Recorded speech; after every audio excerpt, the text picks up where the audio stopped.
Gagal cairnya dana hibah hotel dari Kementerian Pariwisata memang berbuntut panjang.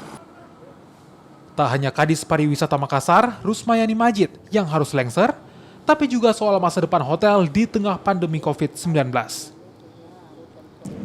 Namun, terlepas dari masalah itu, gagal cairnya dana hibah itu disebut tak lepas dari sistem dan masalah administrasi.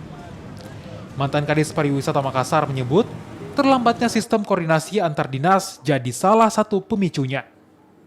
Alhasil, dana hibah itu alami kendala pencairan. Dana hibah itu 70% memang untuk hotel dan restoran, dan yang harus terlibat dalam dana hibah ini bukan hanya tim dari Dinas Pariwisata, tapi ada beberapa SKPD yang terlibat.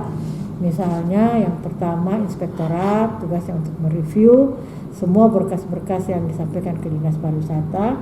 Kemudian Bapenda untuk menghitung berapa besar yang harus didapatkan oleh masing-masing hotel dan restoran.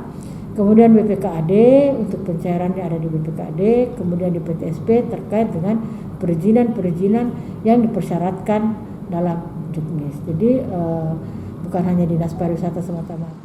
Selain koordinasi antar dinas, masalah administrasi di sejumlah hotel juga membuat sistem pencairan dana semakin lama. Dari data Dinas Pelayanan Terpadu Satu Pintu Makassar, lebih dari 300 hotel alami masalah administrasi. Itu apa nih untuk PHR kemarin? PHR kemarin. Kalau izin apa yang bermasalah? Paling yang kita butuhkan misalnya PBB-nya,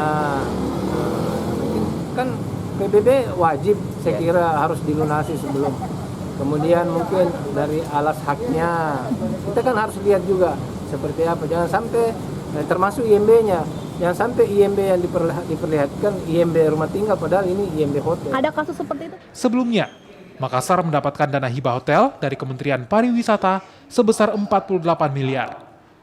Namun dana ini gagal cair di tahun 2020 dan kembali ke kementerian. Nila Rustam, Kompas TV, Makassar.